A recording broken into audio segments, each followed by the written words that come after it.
Harshal.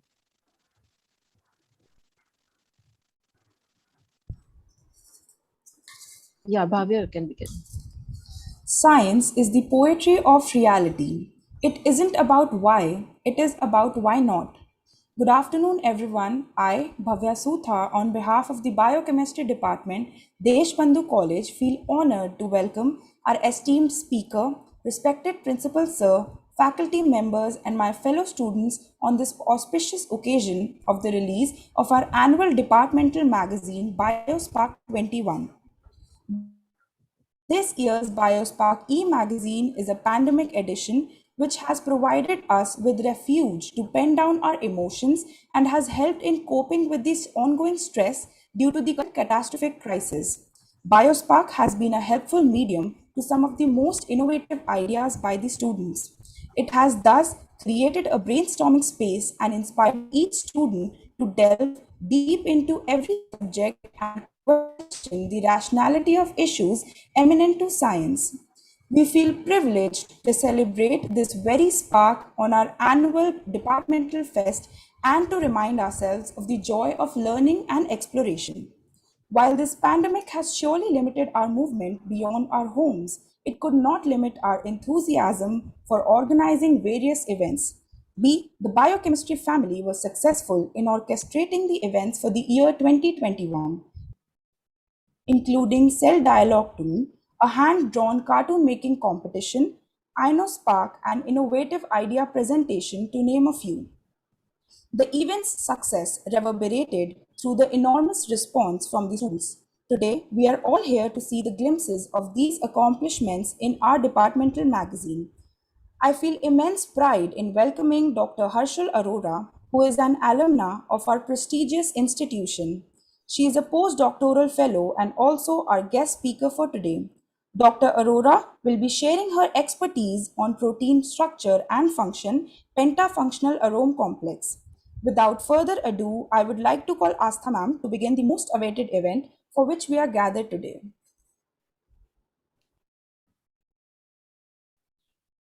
Thank you, Bhavya.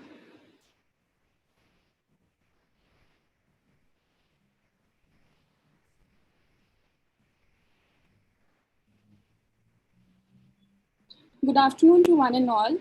On behalf of the Department of Biochemistry, I, Dr. Astha Giri, would like to extend a very warm welcome to respected Principal Sir, our distinguished faculty members, and dear participants. I am delighted today to welcome our guest of honor, Dr. Harshal, who is a proud alumnus of our department, and we would be hearing her thoughts on the protein structure and function, pentafunctional arome complex, later in the event. Today is a special day for the Department of Biochemistry as we brought together our activities, achievements, thoughts, creativity, and scientific opinions from the past 1 year in the form of our department's annual magazine. But this time there is a small twist to this magazine.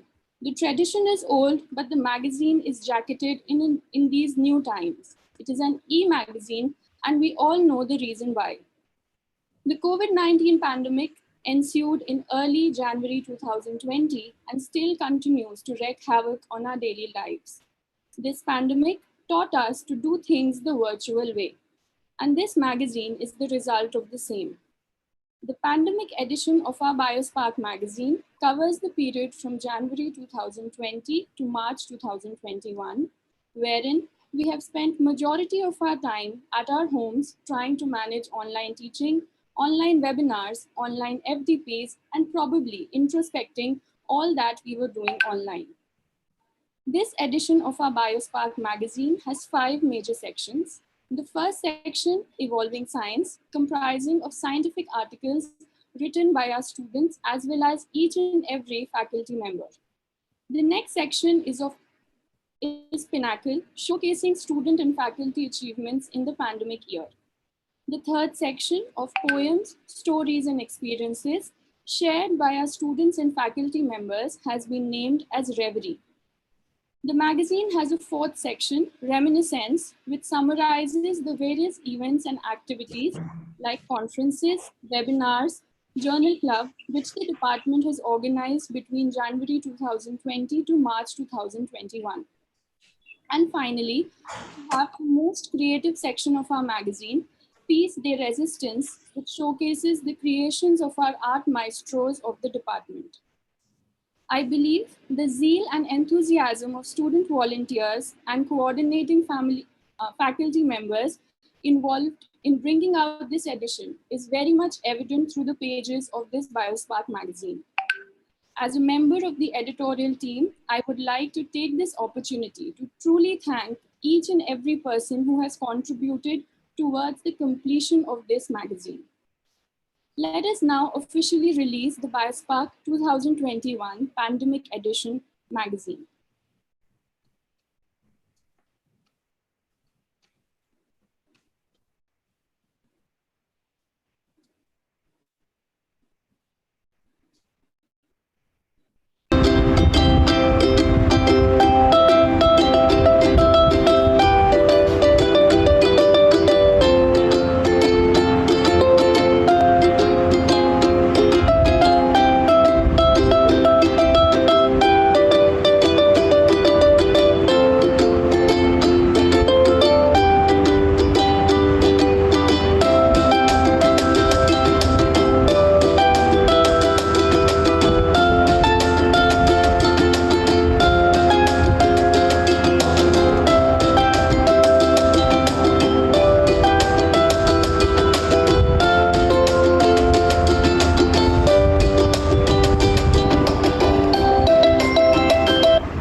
Thank you everyone for showing patience and watching the video, even though there were some technical glitches.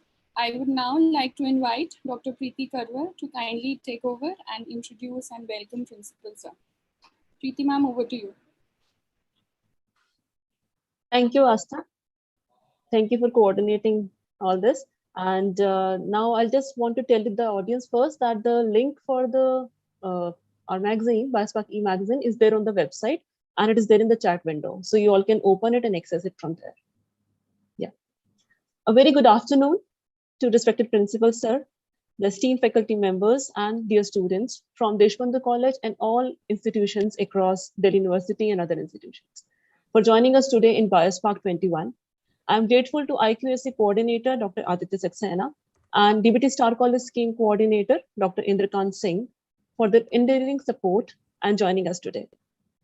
It is a matter of pride to have one of our brightest alumni with us, Dr. Harshal Arora, postdoctoral research fellow, University of Geneva, Switzerland, to grace this occasion and give an interesting talk on protein structure and function, pentafunctional arome complex.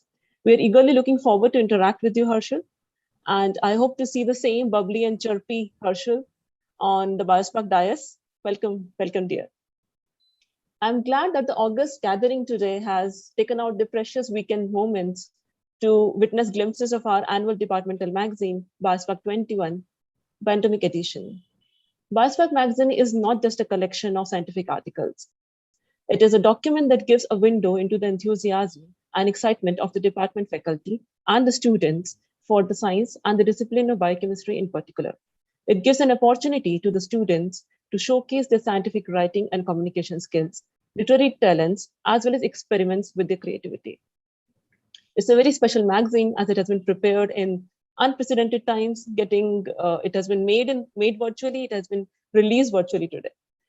And I think I'm thankful to the video that Asa has shown us that has actually given us the feel of releasing a magazine. Otherwise, we would not have it. Yeah. So this pandemic edition of eBiospark gives a glimpse of department's regular engagement in scientific activities organized in the period from January 20 to March 2021, which is particularly the pandemic period, that served their purpose despite social cutoffs. I'm sure that the plethora of topics, creative expressions, and the overall outlook of the magazine will be appreciated by the academic community from all streams. I extend my sincere thanks to a highly committed editorial team behind Biospark 21 e-magazine, comprising of faculty members, Dr. Vinita Kashyap and Dr. Prabha Arya, and students like Amrita Parna, Ayush, Nonish, Ishan, and many more. A word of appreciation for Dr. Astha Giri, who beautifully conceptualized and brought life to this e-magazine. It would be unfair on my part if I do not acknowledge the contribution of Dr. Vanshika Lam, who helped me in collation of all the information of departmental events and its updation on the website on a regular basis. And Dr. Prabha for helping me organize this international webinar. Thank you so much, everyone. No departmental event is complete without the gracious participation and guidance of the senior faculty members of the department, Dr. Kamna Singh and Dr. Rajiv Jain, and our very precious retired faculty member, Dr. Meera Kushal, who still continues to fuel the spark of Biospark. I would now like to take this opportunity to express my heartfelt gratitude to our head of the institution, Professor Rajiv Agarwal, whose inspiring leadership and wholehearted support endow us with the positive energy to perform our best. Sir, I really feel fortunate to be a faculty member of Deshbandhu College and also teacher in charge of the department in the period of principalship of Professor Rajiv Agarwal. It is your incessant support and encouragement for the student-centric and research-intensive activities that we all are able to contribute tiny drops in this ocean. Without taking much time, I would now like to invite Sir for kindly addressing our audience. Thank you, Dr. Preeti, for the kind words. A very good afternoon, dear friends and students. A very warm welcome to you all. On behalf of Deshbandhu College fraternity, to this international webinar on the topic protein structure and function, pentafunctional arome complex, which is organized by Biochemistry Department, Deshbandhu College, under the aegis of IQAC and Star College scheme. It gives me immense pleasure to welcome Dr. Harshal Arora Verazo, one of the Deshbandhu College alumnus from Department of Biochemistry, to be the guest speaker for this occasion. She is carrying out the postdoctoral research in structural biology at University of Geneva, Switzerland, and will be delivering a talk on the said topic. Dear colleagues and my dear students, today we all have also assembled here for the release of annual magazine of the Department of Biochemistry, Biospark 21, e-magazine. Specifically, it is a pandemic edition. We've all seen the hard work of all the students and the faculty member of biochemistry over here. The Biospark magazine is known to showcase the literary and artistic talent, departmental activities, and achievements of the students and staff of the Department of Biochemistry in the academic year preceding the year of publication. This edition of Biospark is a pandemic edition and is very special since it brings together the memories, activities, and the events organized during this unprecedented time. This unprecedented time has been a scientific challenge for biological community, and the articles in this edition are, of course, very special and require a lot of hard work. I congratulate teacher in charge, Dr. Preeti Karwal, convener Biospark 21, and the editorial team, especially the very talented our students who have worked day and night very hard to get the magazine compiled in its final shape. I hope that the readers will appreciate the efforts of the faculty members in inculcation of scientific communication and presentation skills in each associated student. I'm glad to know that besides students, each faculty member of the department has penned down the scientific articles as well as contributed to the creative corner in the magazine. The initiative taken by the Department of Biochemistry in bringing out the student magazine and organizing an international webinar taught by departmental alumni are well in coherence with the student-centric activities that lie at the heart of DBT Star College scheme. In the end, I congratulate all the organizers of this event, Biochemistry Department of the college, Dr. Preeti Karwal, Dr. Kamna Singh, Dr. Rajni Jain, Dr. Vinita Kashyap, Dr. Prabha Arya, Dr. Astha Giri, our IQAC coordinator, Dr. Aditya Saxena, and DBT Star College scheme coordinator, Dr. Indrakat Singh, for wonderfully organized this event. My best wishes and thank you. Thank you so much, sir. Thank you so much for taking out your precious time. I would now like to invite Dr. Indrakant Singh, DBT Star College Scheme Coordinator and DBT I4 Center Coordinator, our young and dynamic scientist and winner of Best Faculty Award, to speak a few lines on this occasion.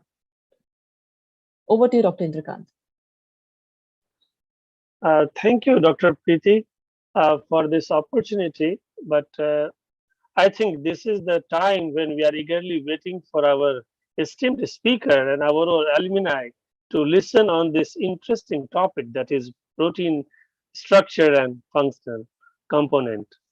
And but before our speaker will take over, first of all, I must congratulate Department of Biochemistry that usually, in COVID, we always remember PPE kit, but I have designed a model for the biochemistry that is PPE model, on which you guys have worked. The full form of PPE is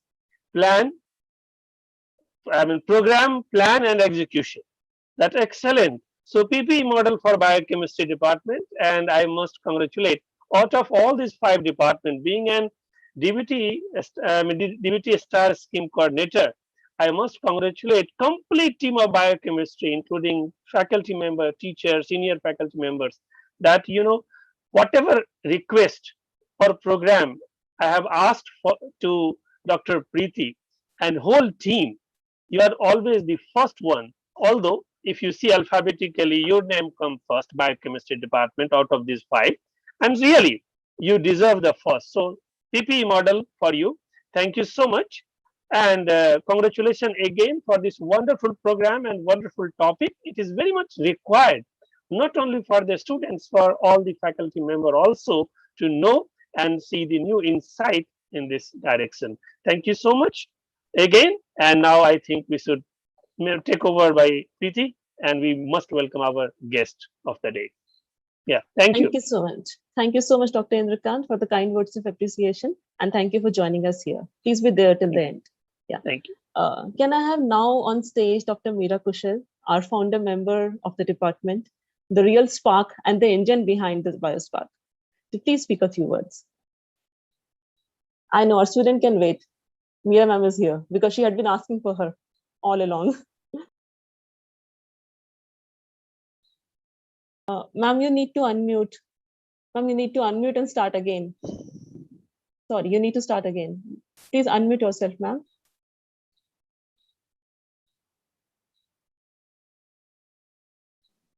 I'm unmuted. Is it okay? Can you hear me? Yeah. All right. Thank you so much, Preeti, for inviting me, and Principal Sir and Indrakant Sir, everybody. Thank you so much for organizing this. I feel so good that my department is sparkling with the Biospark. Biospark is also sparkling. I remember when we were there, we always used to feel short of funds for not being able to write the articles and publish them, and now they're doing so good. I'm so happy. And I'm also happy in a way it's pandemic. I'm in Rajasthan right now, and I'm able to connect with you all. It's all because of this online mode that we are into. And so thank you very much. And of course, Harshul. I remember Harshul now after seeing her picture, that she was always good, and I'm so happy she's doing so well. And really, Harshul, after listening to all those lectures, now you are here to give a lecture to us. And on pentafunctional arome, I have no idea what it is, and I'm just waiting to listen to it. I'm very happy to be here. Thank you, everybody, for inviting me. And all the best to all of you and to my department and to the college. Yes. Thank you. Thank you. Thank you. Thank you so much, Meera ma'am. Thank you so much for joining us, and thank you so much for such kind words. Yeah. Now I would like to invite Dr. Kamna Singh, Senior Faculty Member of the department, to please welcome our guest. Over to you, Kamna ma'am. Hello. Preeti, am I audible? Yeah. Yes, Am I ma'am. audible? Very much. Yes, ma'am. Very much. Good afternoon, everyone. My salutations and warm welcome to our guest speaker, Dr. Harshul Arora, Verasto, Postdoctoral Research Fellow, University of Geneva, Switzerland. Our Principal, Professor Rajiv Agarwal, Vice Principal, Professor Kamal Kumar Gupta, IQAC Coordinator, Dr. Aditi Saxena, DBT Star Scheme Coordinator, Dr. Indrakant Singh, Dr. Preeti Karwal, Coordinator for Convener for today's webinar, and her organizing team, distinguished colleagues, and of course, my most amazing students for today's international webinar on protein structure and function, pentafunctional arome complex. First of all, big thanks to our principal, sir, for his unconditional support, infrastructural growth of the college, and making our college academically more progressive. Congratulations, Professor Kamal Kumar Gupta, for your wonderful achievements. Thanks to Dr. Aditi Saxena for very, very efficient and successful promotional campaign. Many congratulations to Dr. Indrakant for first making our college so popular by establishing I4 Center for Better Research Outputs, for getting promoted to Associate Professor, for being felicitated by Excellence Award for Teachers in Service in colleges aged 45 years or below for the year 2021 for his valuable contribution to the Delhi University. Then, for getting his picture on the wall of Hansraj College under the head Hum aur Hamara Hansraj. Indrakant, please do accept my heartiest wishes for becoming DU's celebrity. Thank you. Thank you so much. Thanks, Preeti, for nurturing Biospark plant by providing best nutrition in the form of national and international webinars. The seed for the same was sown by our most respected and retired faculty member, Dr. Meera Kushal. She is also a financial assistance provider for Biospark magazine. She's also founder for Nirmal Gyan Prakash Award in the name of her late parents, which carries cash prize ₹5,000, given every year to the all-rounder student of final year BSc Honors Biochemistry. Congratulations, Preeti. Better to be called Pandemic TIC on the release of Pandemic edition of Biospark 21 e-magazine. Astha for concept and design, and Vinita and Prabha for being editorial board member. Now coming to Harshul, our beloved guest speaker for today. First, nice to see you, Harshul. Welcome back to your parent institution almost after 11 years.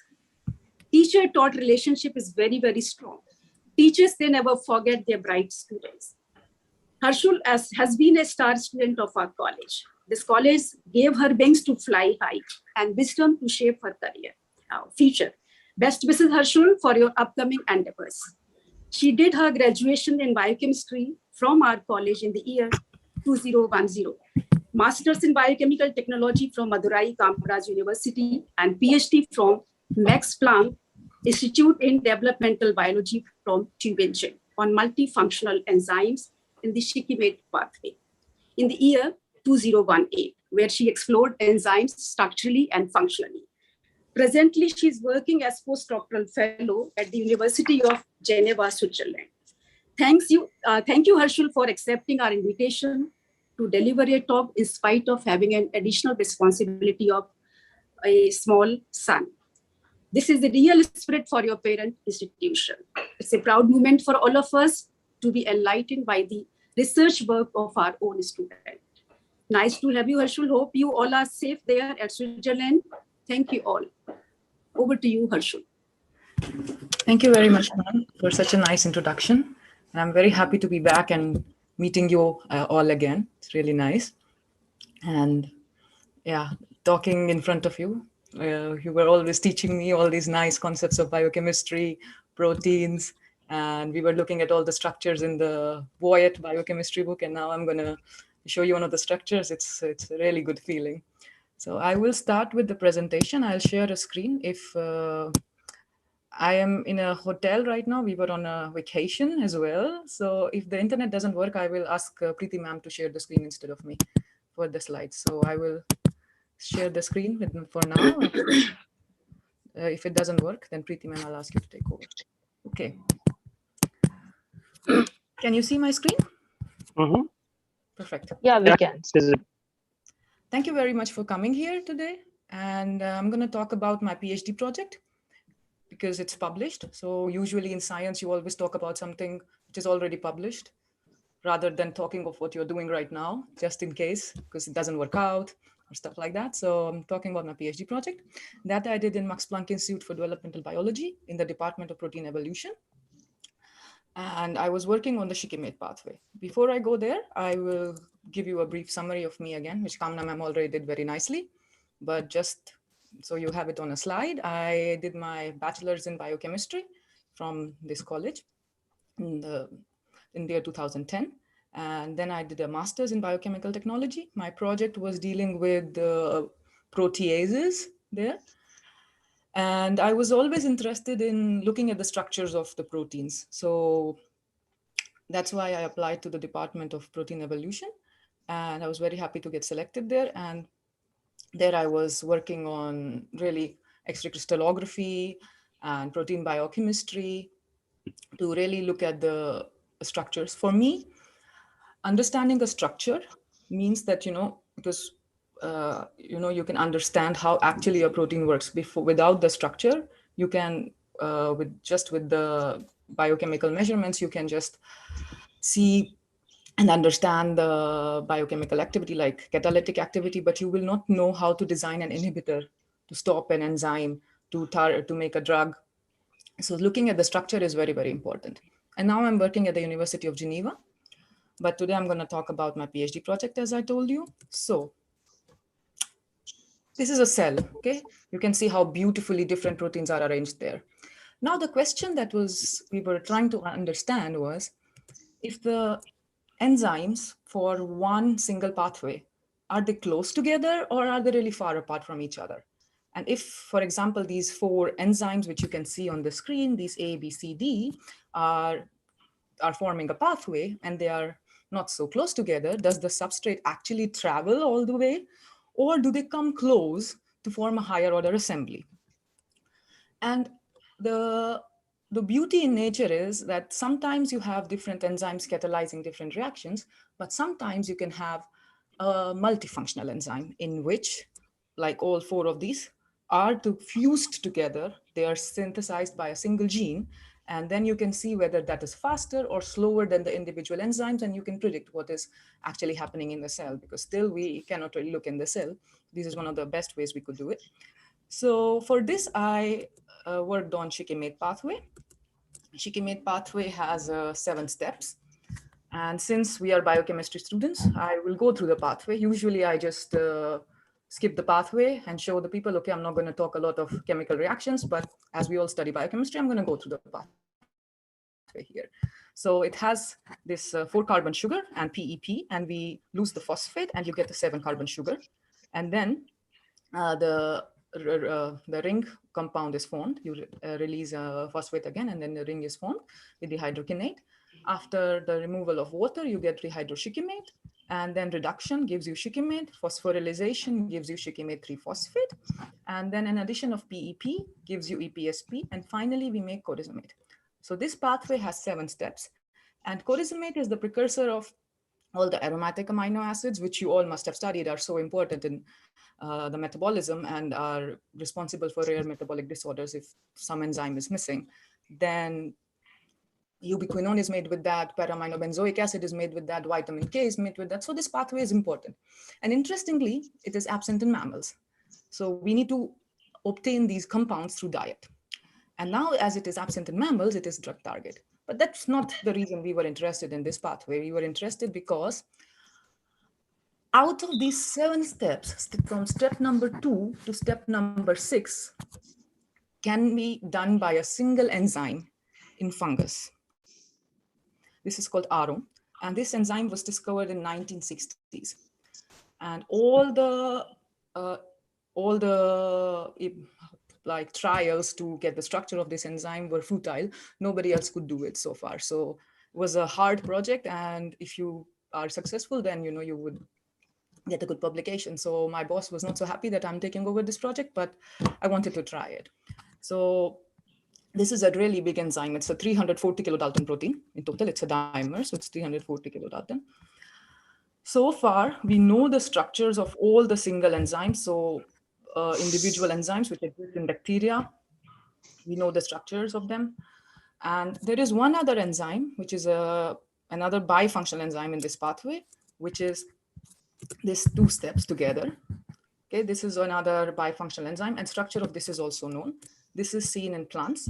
And as you can see, that it has it's so close now that this is the product of this protein can actually travel from here to carry out the reaction, right? So it is giving a closer proximity. So we wanted to see what happens with the pentafunctional enzyme. Does it also bring all the substrates close to each other, or it's just a random chance that they came together?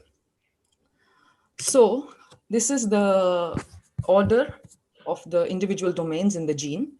And as you can see, this is step number 2 protein, and this is step number 3 protein. So they are not so close in the domain order. So it makes it more interesting to see if the tertiary structure, the quaternary structure, brings them together.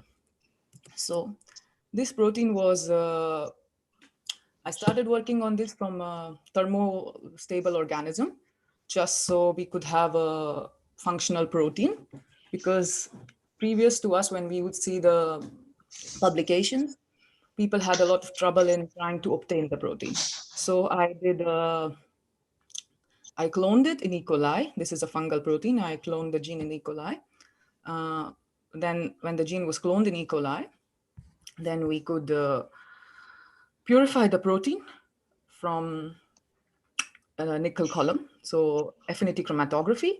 And I loaded the cell lysate on the column, and then you slowly increase the gradient of imidazole. So on this SDS page, you can see the initial loading, and slowly I'm increasing the concentration of imidazole. So the imidazole can bind to the nickel column and the protein comes out. It's a his-stacked protein. So imidazole, as you all know, with the affinity chromatography, binds better to the nickel column rather than the his-stacked protein. So when eventually the protein comes out. And as you can see, this is at 170 kilodalton. So this is the monomer size. And in SDS page, we can only see monomers. So we are still not sure whether it is nicely folded in the solution or not. So for that, I did static light scattering, or size exclusion chromatography coupled to multi-angle light scattering. So in this, you have a normal size exclusion chromatography. In theory, size exclusion chromatography should give you, how do you say, a nice size of the protein. It can tell you because the proteins are coming out depending on their size, and the bigger ones come out before.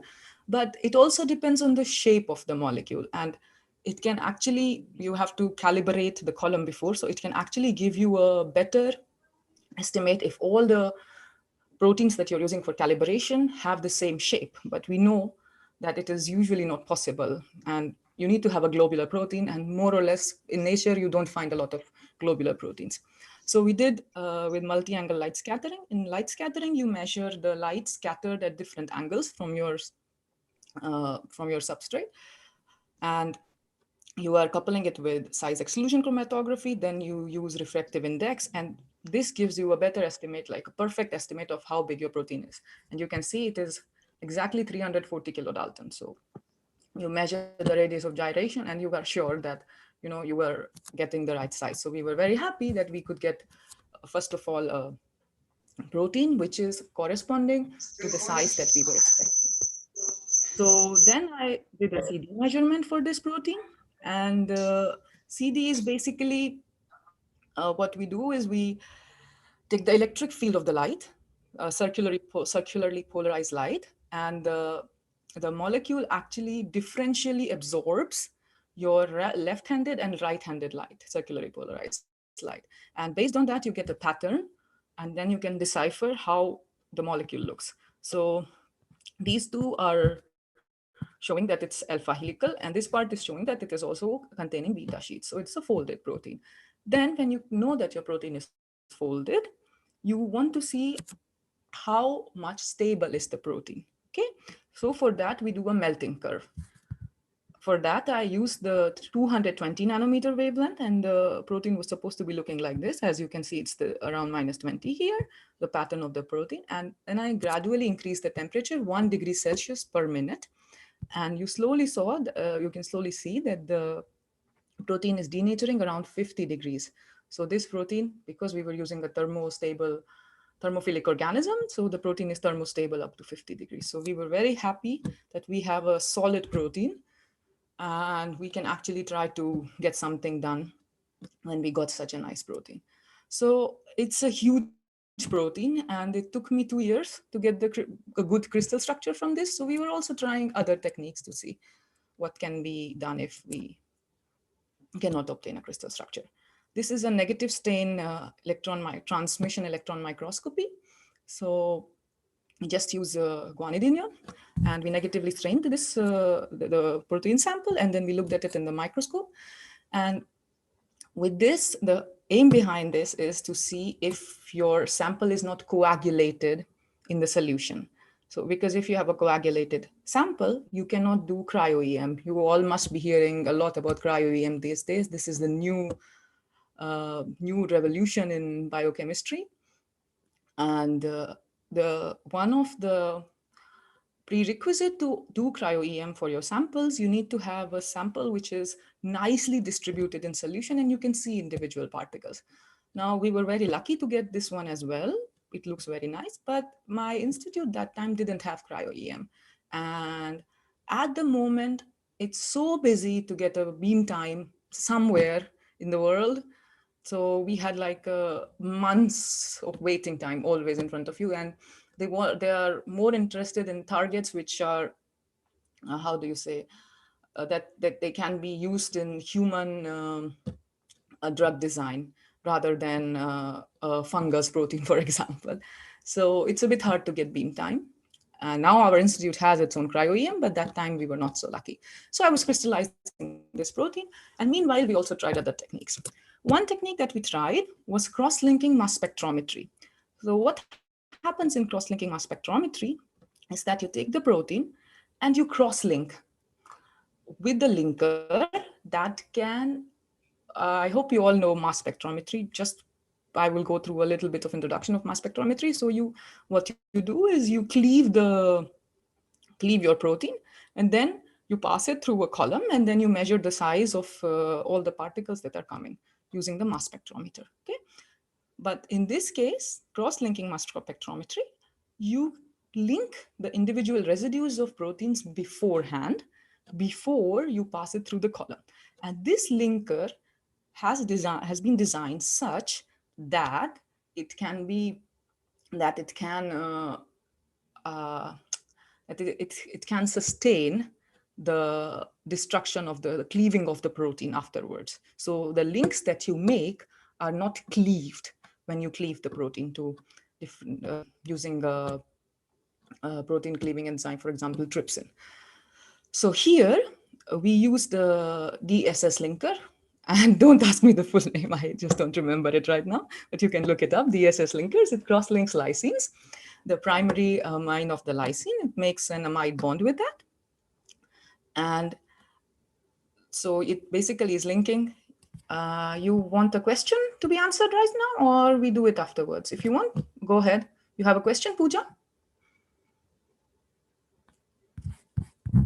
No? No, afterwards is better, Harsh. Okay, good. So, Dr. Harshal, can you do the yeah? slideshow? Can you do the slideshow now? I am on the slideshow. You cannot see? You can see the slides. Okay, it's like that only. It's fine. Is it something wrong? I have a PDF. I made a PDF because it usually doesn't give it trouble. I'm using a Linux system, so No, sorry? actually the lower part of the previous slide was like getting cut. The graphs which were showing were a little bit This getting one? cut. The lower part of the slide. Ah, This okay. one, this one is fine. This one or? No, this one is fine, ma'am. This Okay. one is fine. Okay. Okay. We can look at it again after I finish if you have some questions. Sorry, this is technical glitch. Yeah, yeah. It's okay. It's Okay. Okay, so this linker has an arm which is around 11 angstrom. And since it's a dimer, we can say around 22 angstrom, that it can link residues 22 angstrom apart, and then plus minus 3 for statistical reasons, we can say that it can link residues which are 30 angstrom apart in the structure of the protein. Okay, so this is here the representation of the gene of the protein, so the DNA segment, and you can see that these are if these are the individual amino acids mapped on it, you can see that even the far apart amino acids are being linked together, and this way we will know. And in this and this way we will know if they are far apart in the DNA sequence, but they come close together during the structure, because 30 angstrom is not so far apart. Okay, so for example, this is the lysine 549 to 949, this black one, 549 to 949. This can be linked with this linker, and we could see it after the cleavage of the protein that the linker was sustained, and this 231 to 1227. Now this is really far apart in the sequence of the protein, so probably these are coming close together in the final structure. So we got this understanding, okay, which residues are coming close to each other, but this was not enough for us to solve the structure. So we were still working on trying to crystallize the protein. So it was funny that I had a particular buffer that I used for another experiment. I usually don't use that buffer, and I got crystals there, but when I tried with my normal buffer, I got no crystals. So it was not crystallizing in all the buffers we were using. And then we had to have a special set of ligands, special set of substrates for the enzyme. It was not crystallizing with other combinations of substrates. So you can imagine we tried different buffers, we tried different sets of substrates. Then we tried different concentrations of the protein. We tried different crystallization agents. It was like a lot of trial and error. Then always I would not be able to reproduce the crystals. It was like the phase of the moon or something that you would get a crystal. And then we were getting a very bad diffraction, 30 angstrom, you cannot see anything.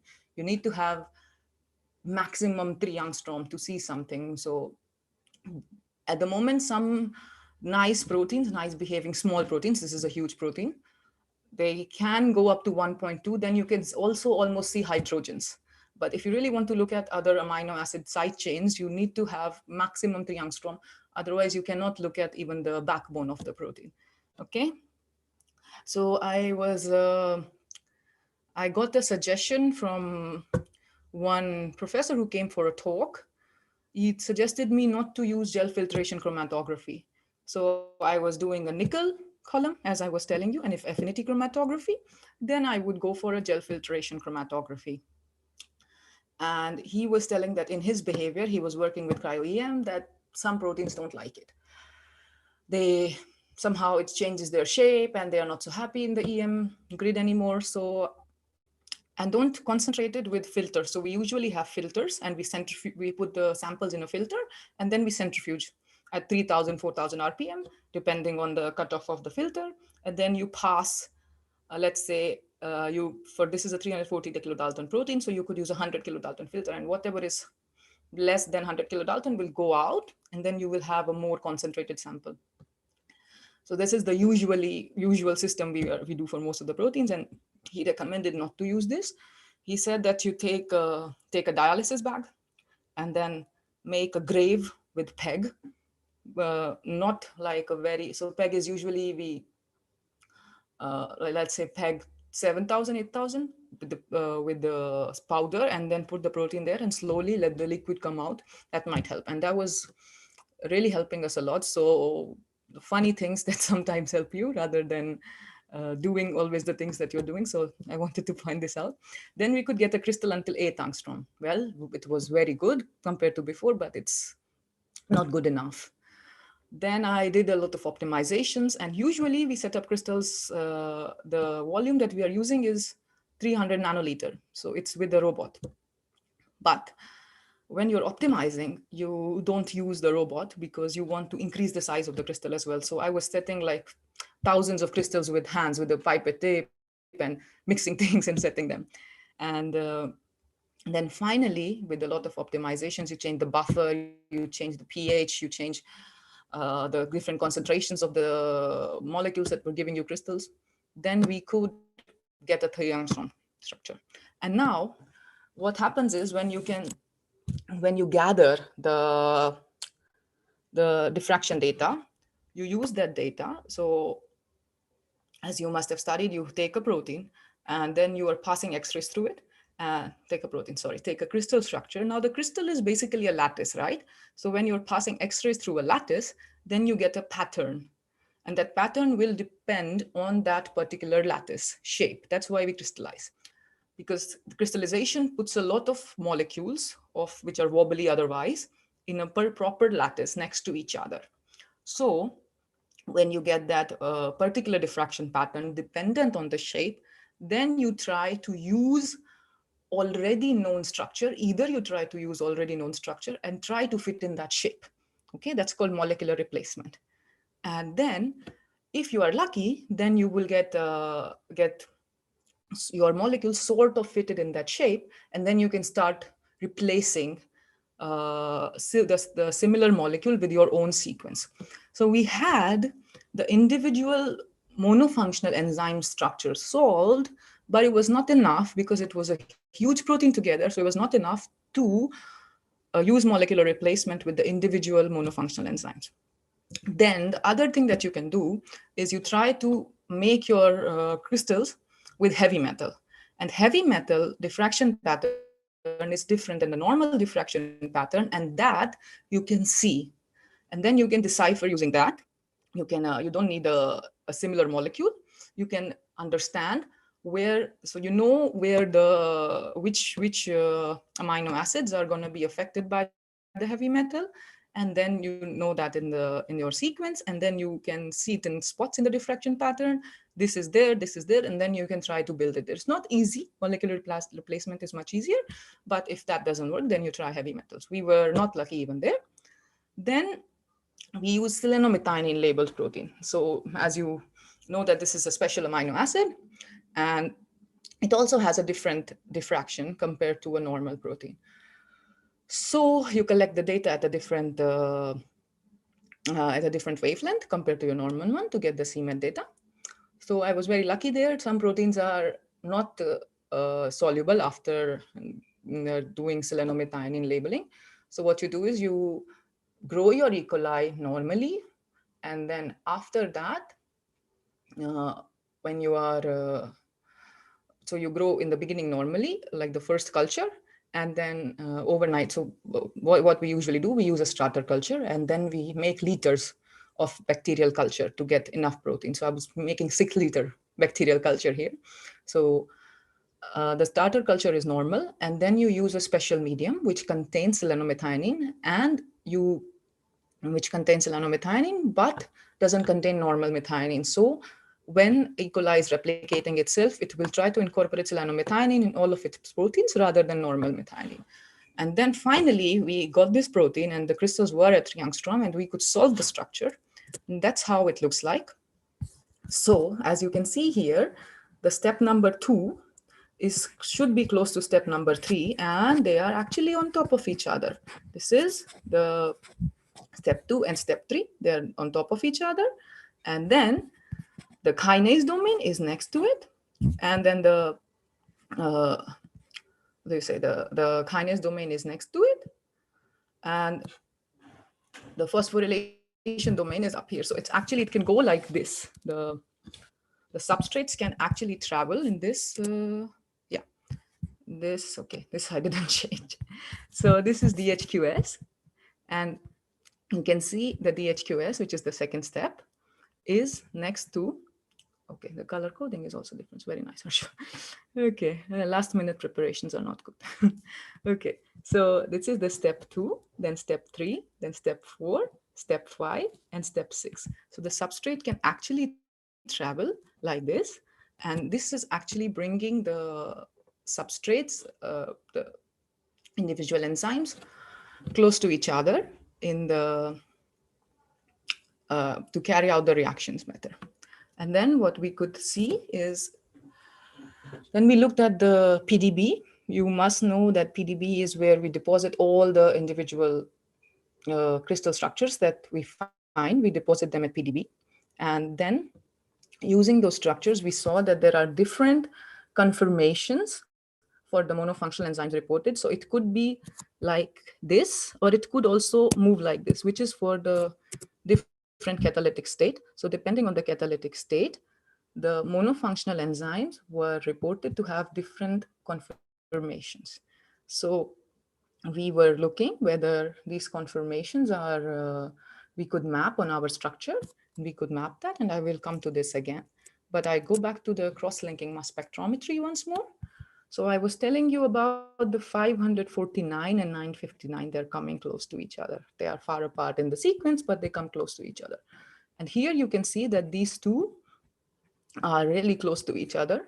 And that proves that what we got was right, and we could actually map these lysines on our structure. And this is the 231 and 1127. So mass spectrometry gave us an idea, okay, this is not a crystal artifact. So one thing that is challenged in X-ray crystallography is that you never know your protein is like this in the solution. It could be a crystal artifact. So this proved to us that this is not a crystal artifact. And we can actually map these cross-links, which we obtained from a solution on top of our crystal. Okay, then, as I was telling you, we looked in the PDB, and we were trying to map the different individual conformations of the monofunctional enzymes on top of our structure. And as you can see, this is the part which holds the protein together, these two, and then the rest can actually move a lot to carry out the different chemical reactions. So this was the first time we could see how this pentafunctional enzyme, in which the sequences of the individual domains don't say that they are close together, but the structure is actually bringing them closer and actually facilitating the movement of the substrate. Now the question is whether this actually helps in the chemical reactions, right? Does it make the reactions better? Does it make them faster? Or it doesn't help at all? So for that, we did the enzyme kinetics. And so what we wanted to do was we wanted to add the 7-carbon sugar that is made after the first step of the reaction, because arom can catalyze step number 2 to 6. So we have and all the cofactors that were needed for all the reactions. And then we could have EPSP made from RO. But after that is made, then the problem with this is that it cannot be measured. So we had to add 2 more enzymes, that is chorizomate synthase and anthranilate. And anthranilate we can measure fluorometrically. So it was like a lot of hodgepodge of a lot of different enzymes together, and it take a hell lot of time to do this finally kinetics. And then we could get and we could check whether this is actually faster or than the individual reactions or not. So these are the individual reactions which were measured. So the rate of synthesis of dehydrogenate was measured separately using another coupling reaction. Then dehydroshikimate separately, shikimate separately. So they all have their individual reactions that you can measure. And then you measure all these together. So you see that the EPSPS that is actually we are measuring in the end is almost the same, and the others are actually faster when they are being done at when the monofunctional enzymes are there. And because we are in the end measuring entranilate for the whole pathway, this is the only one that can actually how do you say, that can actually correlate with what we saw here. So this is the KCAT I'm showing you. And we did this at 2 temperatures, 30 degrees and 50 degrees. And these are the individual reactions, and these are the coupled reactions. And the last one, because this is the same as the individual one, is the fastest, and the others are actually, you cannot get anything out of it. You don't understand whether it's, you don't see that it's faster. So in the end, we could say that this particular protein, although it is bringing the substrates close to each other, it's not helping in the rate of the reaction. So with this, we could understand the structure of this pentafunctional enzyme. It's actually bringing them together, all the active sites, but we also saw that it is not helping in the chemical reaction. Usually in a few other examples, people have seen that there is actually an arm which is delivering the substrate, it is increasing the rate, but we could see that in this particular case, we don't have it. And the video that I showed you, that we could see how the different individual domains are moving. That way we could design new inhibitor drugs now if you want to make antifungal drugs, because this pathway is absent in humans. So you can try to stop these motions which are needed for the proceeding of the reactions. So this is a new way to make new drugs. With that, I would like to thank my supervisor, Dr. Marcus Hartmann, Professor Andre Lupus for the money, and Dr. Albrecht helped me a lot with all the experiments. Maria also did quite some work here, and a lot of other people in the department. And then we got help from quite some people in the institute for doing some experiments that I have not shown here. Then Professor Holger Stark did the cross-linking mass spectrometry. Sorry, Professor Holger Stark was the one who was telling me not to use gel filtration. That helped as well. Then Dr. Alexander Leitner did the cross-linking mass spectrometry. Then we have a TAC committee who is like assessing your progress. So all those people. And my friends and my family who were always with me, because it's not always easy. And most of the time you are struggling a lot. So they were always with me and they always helped me. Thanks to them and all the different beamlines that I was using. And big thank you to all of you for listening to me for so long, and I'm happy to take questions.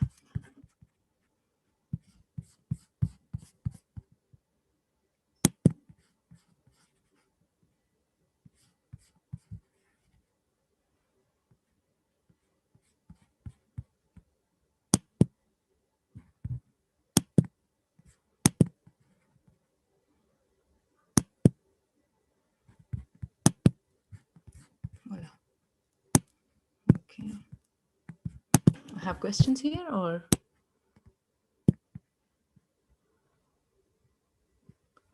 Okay.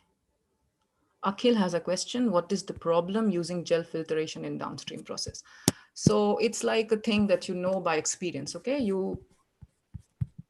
It's not something that we could pinpoint a problem. I was not getting the, sorry? Sorry to interrupt. A student, Siddhant, he will take up the question so that the audience know about the question. Then you can answer. Perfect. Perfect. Siddhant, unmute yourself.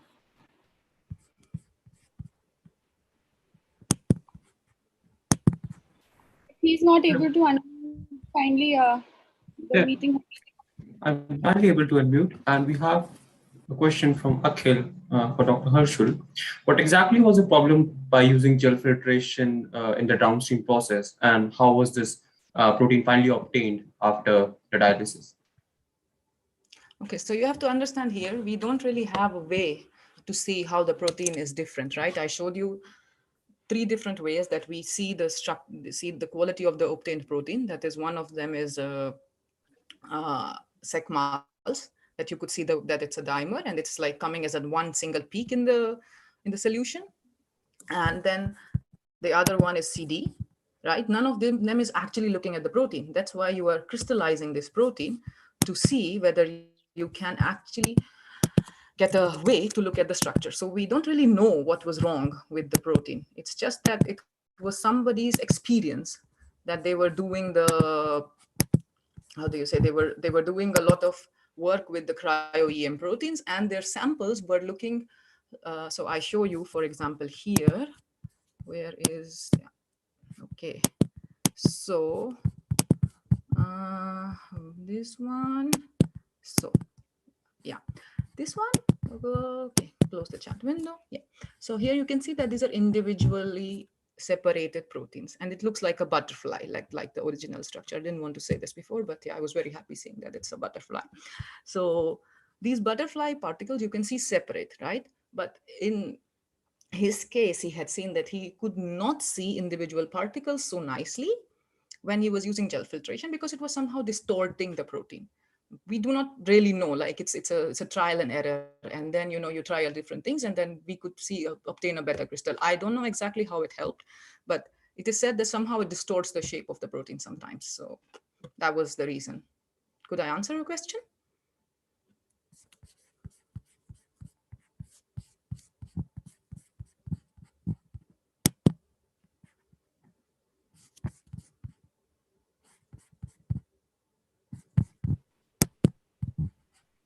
Siddhant? Siddhant?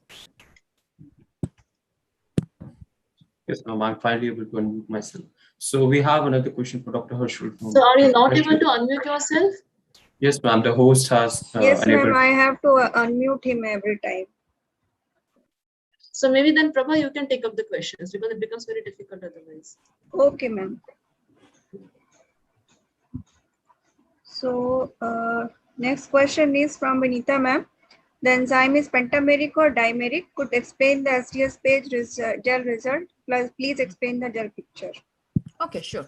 So it's a pentafunctional enzyme, right? It is a single chain which can do 5 different functions, okay? So it's a pentafunctional, not a pentamer. Does that make it clear? Okay. And then the pentafunctional enzyme is existing as a dimer. Okay. So all these 5 domains are existing as a dimer. So the gene containing the individual domains is just one, but when the protein is made, so this one chain which has 5 activities, the pentafunctional enzyme, comes close to another chain and it forms a dimer. And in the SDS page, we see the individual monomeric pentafunctional enzyme, which is 170 kilodalton, which is corresponding to what we know about the monofunctional enzyme. So what happens in SDS page is basically you are denaturing the protein, right? So in the electrophoresis, it is coming down depending on the size. But since you are denaturing, so all the dimers are being broken. So you always have you can, in an SDS page, you can always see the single, how do you say, the single chain of the protein, not a dimer. So if you want to see the dimer, then you have to do a native page in which you don't denature the protein, but then you have to use use a so you have to, we know like we cannot use a normal marker. There's a special marker that goes in the native page, and then you have like a few known weights that you can use to see the weight of the molecule. But the proteins don't usually travel so well as they travel on the gel after the denaturation. So so that's the reason that this is the more common way to visualize a protein, denaturing it rather than running a native page. And we usually don't run native page because you cannot trust this as much as you can trust SecMals, which is here, and you could see a single peak of 340 kilodalton. So it's not a lot of different. So it's not like some proteins are single chained, and some like part of the molecule is single chained and part of the molecule is forming a dimer. We could see that like a beautiful one dimer.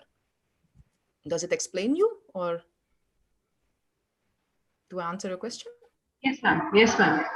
Sure. Thank you. Next, Okay, I'll write it. ma'am, you want to ask something else?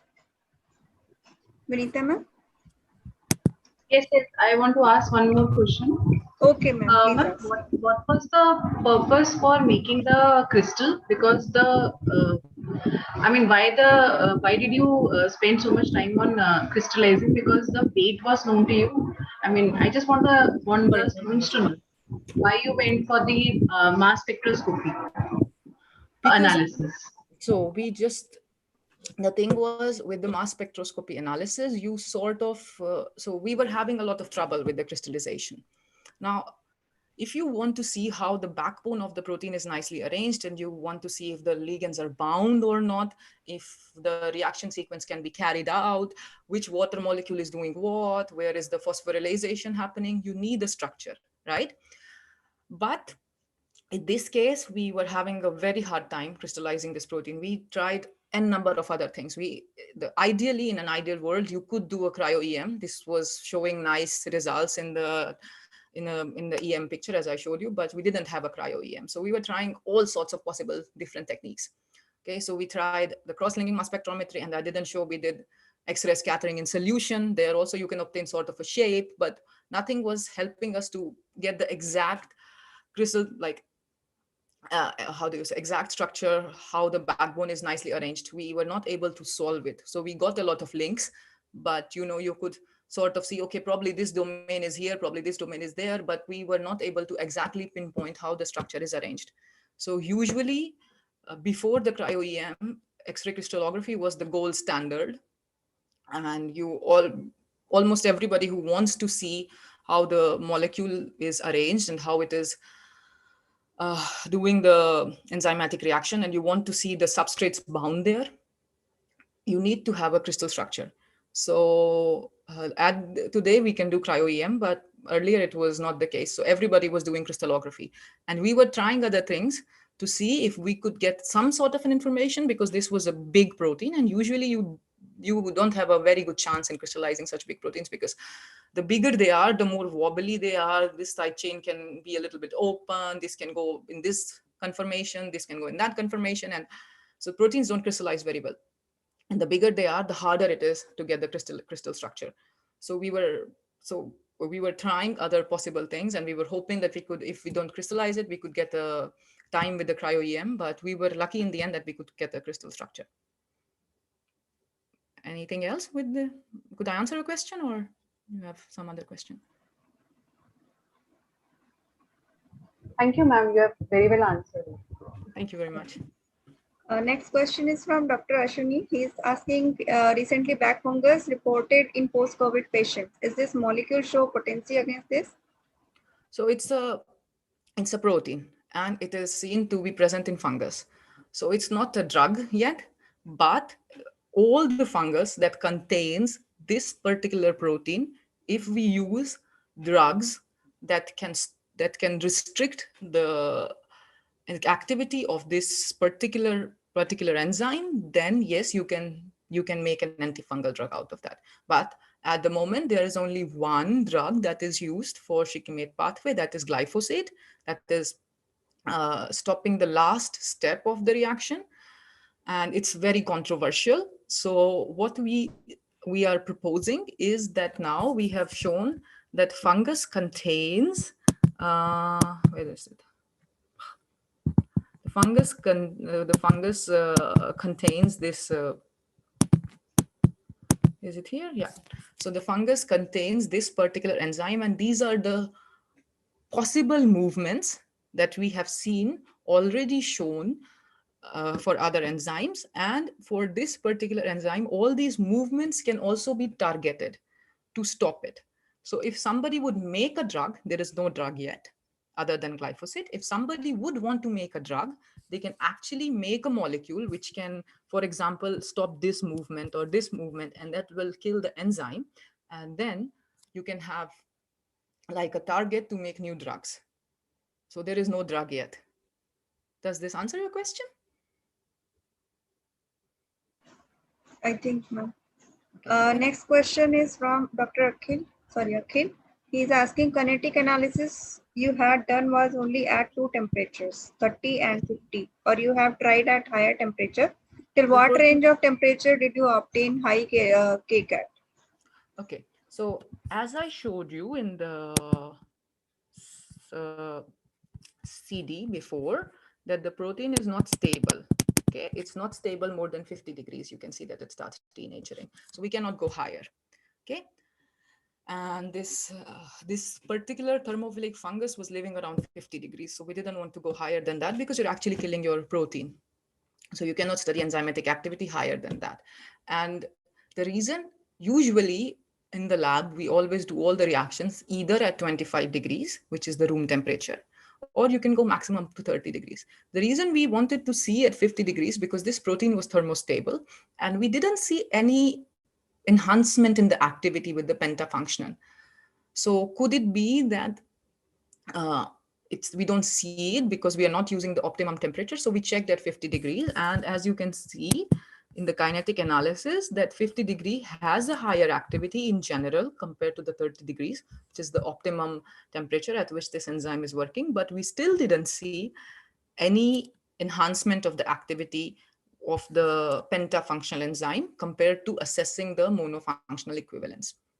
So if initially we wanted to compare it with the monofunctional enzyme of E. coli, and that you can only do at 30 degrees. But in the end, when we were checking all of these individually, then we made two mutants as well to see if that makes a difference. But no, we never saw a difference in the activity of the enzyme. So that was the reason we used two temperatures, and no more temperatures were necessary because above 50 degrees you cannot go, and 30 and 50 gives you two different ranges. And if you would go 40, you will not see most likely a big difference compared to 30 or 50. So we use these two temperatures. Okay. Next question to you from Lena. So we can make a drug that can prevent assembly of the 5 subunits of the pentafunctional protein. She's asking, can we make that? So it's not assembly of the 5 subunits. Okay, this is a bit confusing, I guess. I tried, but probably I didn't explain you. So it's a pentafunctional protein. It's one gene, okay, that has all these things together, okay? And when it is being made, all these things are already present. So you can make a drug which is stopping the DNA translation, for example, the translation, yeah, mRNA translation. You can stop the transcription to stop the assembly, but these domains, it's not individual enzymes coming together to do the reaction. This is one protein, okay? It has 5 enzymatic activities in one protein. That's why it's a pentafunctional enzyme. So you cannot stop the assembly if you are letting the DNA, how do you say, the translation, the mRNA translation happen or the transcription happen. You cannot stop. You can stop the dimerization if you would make a drug that somehow, so where is the structure? Yes, this is the structure. So this one we saw also in the plant protein that it is forming a dimer there as well. So the dimer is made with these two parts, right? And if you can somehow mutate or make a compound which can like go in between, then the dimer will not happen, because the dimer is happening basically because of just these two. And you could somehow make a compound which can bind here at the surface, which is coming together to form the dimer. You can somehow open it, then you can stop the dimerization. But the pentafunctional enzyme is existing in nature, right? It is part of the DNA, which contains all the 5 domains and makes a 5-function protein. So you cannot stop that. Does it answer your question? I guess so, ma'am.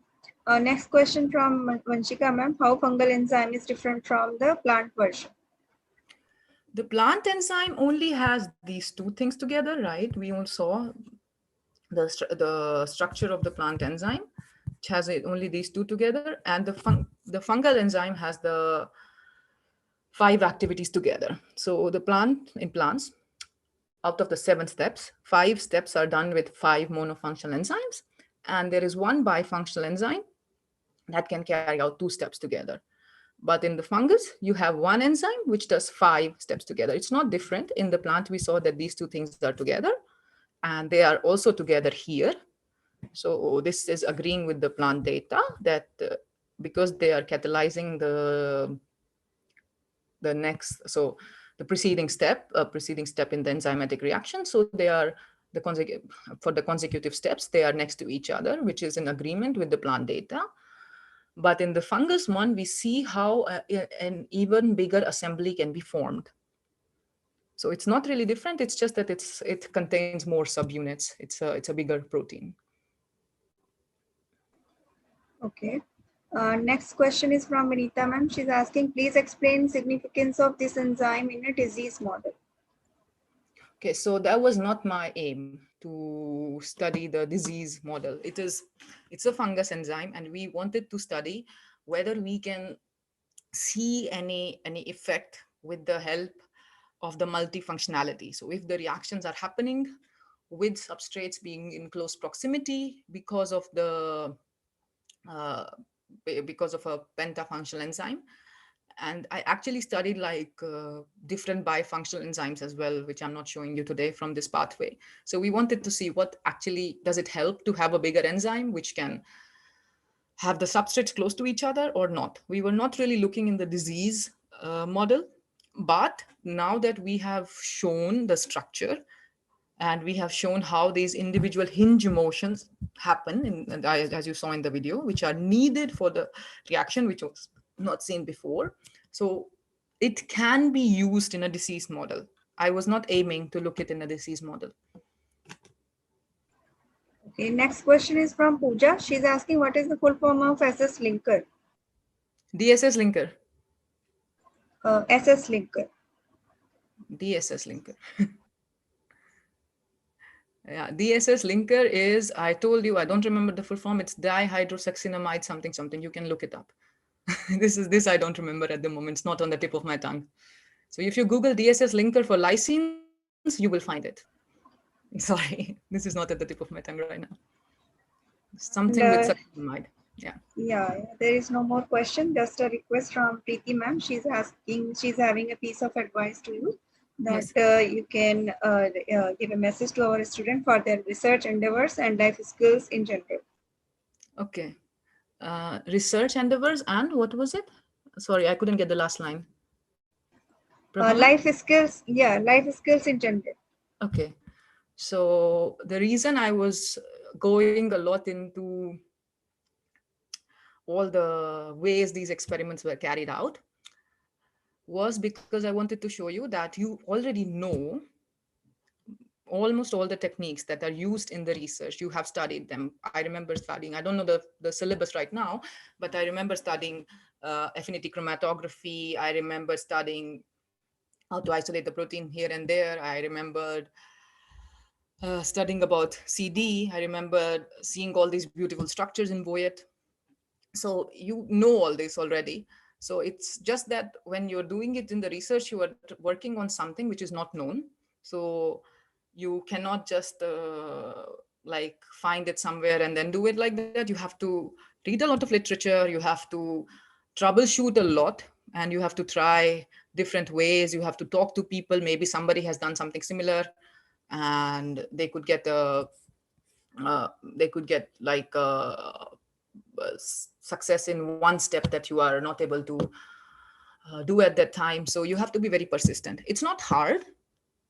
but it takes a bit of patience, and you all can do it. It's nothing like, I don't know, like we see scientists in the TV with their hair disheveled and going crazy. You don't have to be like that. It's easy. You can all do it. You just have to be persistent, and you have to be enthusiastic about your project, because there will be times. So if I would tell this to my friends or my parents, they will not understand it, right? But there will be times in your life when people will be like, what the hell, why are you doing this? Still, you are working day and night. And not always, sometimes when you have deadlines, why are you doing this? But if you are passionate, if you want to learn something new, you can all do it. So that's my message. And yeah, just believe in yourself and keep doing it, and you can all be there where I am at the moment. If you want to do a PhD, it's not that hard. You see all your teachers have done it. I've done it. It's not hard. You just have to be enthusiastic and persistent. And we have great teachers who taught me most of the things that I'm telling you today. I learned most of them in the college. That's why I was showing you all the techniques, as I said before. So you know that you know all these things already and for going in research, and you have all the skill set that would help you to become a good researcher in the future. Yeah, thank you very much. Ma'am, there is one question which is Yes. like very much the students are very anxious about it, which is like they want to know, they're always asking us like whether a student should pursue the post graduation from India or from abroad, because like many of them, whether they want to, whether it's a better idea to pursue post graduation from India and PhD thereafter from India or from abroad, because they're always confused. So So if you post-graduation, can throw a light, Mhm. if you can throw a light on them, that does it. So post-graduation, I also did from India. I didn't do it outside because uh, so when you go for a post-graduation, you have to support yourself financially, right? So your parents have to pay. Or you have to work for getting the money. So that was one of the reasons I was not planning to go abroad for post-graduation, because I mean the syllabus and the teachers are pretty good in India, so you can do a post-graduation in India. And it doesn't really matter whether you do a PhD in India or abroad. The only difference I found out was because I was in an institute compared to a university. Now I'm at the university, so I can compare. The facilities were much better when I was doing my PhD. But that was because it's a big, huge institute. So if you would go to IISc in India, you would also get good facilities. When I was in Patna, I was in University of Delhi. So institutes always they have more funding, so they have a better facility. And then it depends on your professor. So what kind of relationship you have with your professor? How is your project going? Do you have enough funding? If you have your own funding. So I was initially thinking to do a PhD. Uh, so I wanted to do a PhD not from India because I wanted to see other places as well. But I was thinking, what if I don't get it? So as you can see in my first slide, I finished my master in 2012, and then I started my PhD at the end of 2013. So this was 1 year. Then I was trying in different labs in India. I was clearing my JRF. So so that time when I had the JRF, and then I was thinking of joining a lab in India, but then I got abroad. So if you want to do a PhD in India, it's better that you qualify the JRF so you have your own funding, so you're not dependent on the funding from your professor. That just helps you a lot, because then the money is more, first of all. Because if your professor is paying for you, sometimes the money that comes from DST or from a DBD project, it's not same as what you would get when you have your own salary as a JRF. That just helps you a lot. And then it depends on if you're going to a big university, big institute, or you're going to a lab which doesn't have a lot of facilities. But I would say it's not a big of a difference. It depends on the topic you choose, and it depends on your professor. So it doesn't matter where you are. Thank you, ma'am. Thanks a lot for guiding students. You're always welcome. Thank you. Thank you, Harshul. For a while, I want to call Dr. Meera to say a few words about this. Thank you.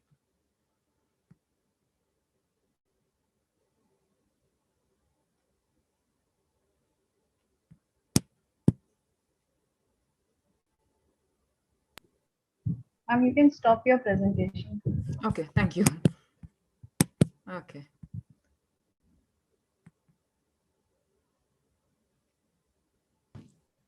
Hi, Harshul. I don't know what I was, first I was speaking, I wasn't speaking to you, I was just speaking to you.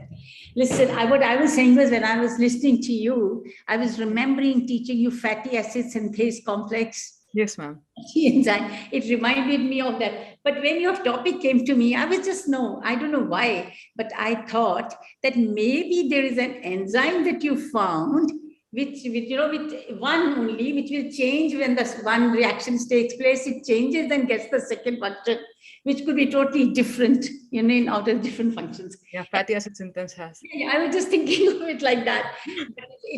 This enzyme is very similar. That is also a dimer, and you need to have a dimer to act it on. Anyway, the way you worked on it and all, it is so beautiful, Rani. Thank you so much for a wonderful talk. Anyway, I have sat through the whole of it and somehow managed my network also. Once it went off, but I got it done again. Anyway, thank you so much, Harshul. I'm proud of you. Keep on. All the best to you. Thank you very much, ma'am. It's really nice coming from you. It was amazing always to be in your class. So thank you, ma'am. And I remember you also did your PhD on enzymes. We were talking about your PhD once. You were working on... My PhD was on different carbonic. The enzyme which are formed when the zymogen is cut at different places. It's one zymogen when it's different. So it was just two, the same enzymes, but one a little bit than the other and doing the same thing. Slight difference in the kinetic activities. That was my PhD. Different. Anyway, with generations, things change. Yeah, but it's so nice to see you like this. Thank you very much, ma'am. Thank you. Thanks a lot. Thank you. Thank you very much. That's it. I just wanted to say this. Thank you, ma'am. Thank you very much. Thank you, Meera ma'am.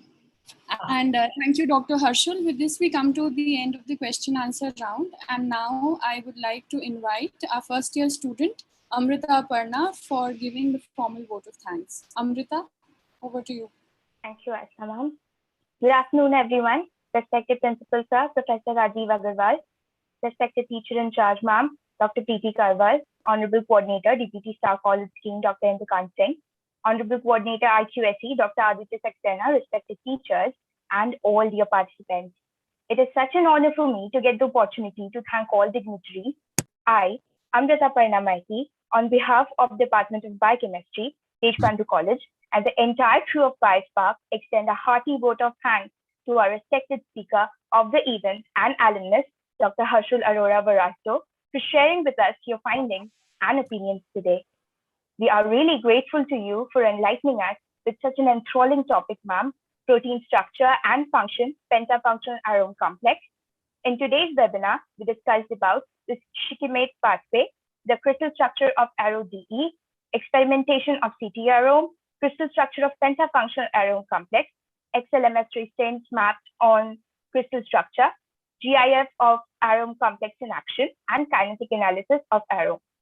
I extend my gratitude to Dr. Indrakant Singh and Dr. Aditya Saxena to take out time from their busy schedules and grace this event. A special thanks to Principal Sir for providing an immense support to this webinar and making it a great success. I would like to thank Dr. Preeti Karwal, convener of BioSpark events, and organizing such an entrancing webinar yet again. I also express my deepest gratitude to all the faculty members, Dr. Kamna Singh, Dr. Rajni Jain, Dr. Vinita Kashyap, Dr. Prabha Arya, Dr. Astha Giri, Dr. Vanshik Alam, and especially Dr. Meera Kushul ma'am, a retired faculty member, to make this event turn out so engaging. Well, ladies and gentlemen, an event like this cannot happen overnight. The wheels start rolling weeks ago. It requires planning and bird's eye for details. We have been fortunate enough to be backed by a very motivated and dedicated editorial team of faculty members and students who have been working hard for the past few days to make the pandemic edition of Biospark magazine in 2021 a great success. Finally, yet importantly, thank you all for being a part of this webinar and making this a fruitful one. I hope you all enjoy it. And also do not miss on the feedback form link, which is there in the chat box, so that you can get an e-certificate. And now I request everyone to please switch on their cameras so that we take a group photograph.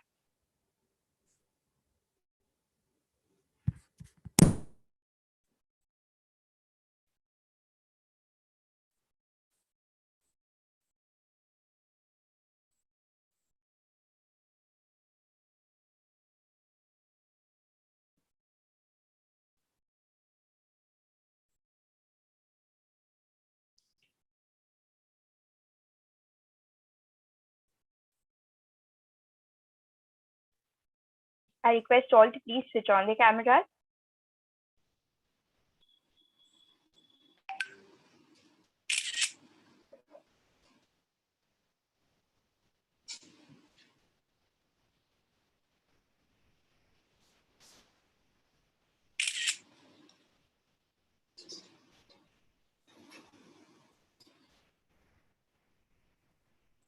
Thank you, everyone. Over to you, Asta ma'am. Thank you, Amrita, for officially closing the event for today. If Preeti ma'am, is there anything you would like to add in order to conclude the event?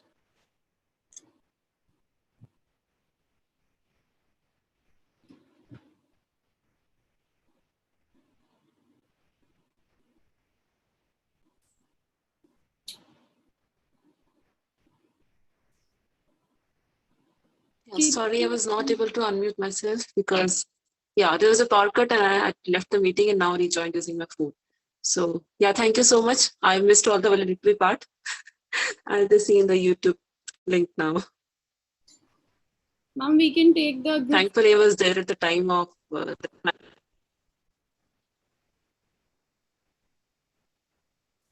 I can't hear us. Ma'am, I'm saying we can take the group photograph again because you were not there in the photograph. Yeah, I think I was there at the time of group photograph. I joined just at the moment. So if you'd like to say anything to conclude, and then we can end the meeting. Yeah, thank you so much, everyone. Thank you so much, audience. Thank you so much, the editorial team of the Biospark magazine for joining us today. And all the best. Stay safe, stay healthy. Thank you. Have a nice weekend. And thank you, Dr. Harshal. Thank you very much for inviting me. It was really nice being here today, presenting in front of all of you. It's a big privilege. Thanks a lot. Thank you, Dr. Harshal, for being so patiently answering. Thank you. Thank you so much. Always welcome, ma'am. Thank you. Very hard work. It really shows the hard work you're putting in. Thank you, Gives ma'am. another goal to our students to be persistent like you. Thank you, ma'am. Thank you very much.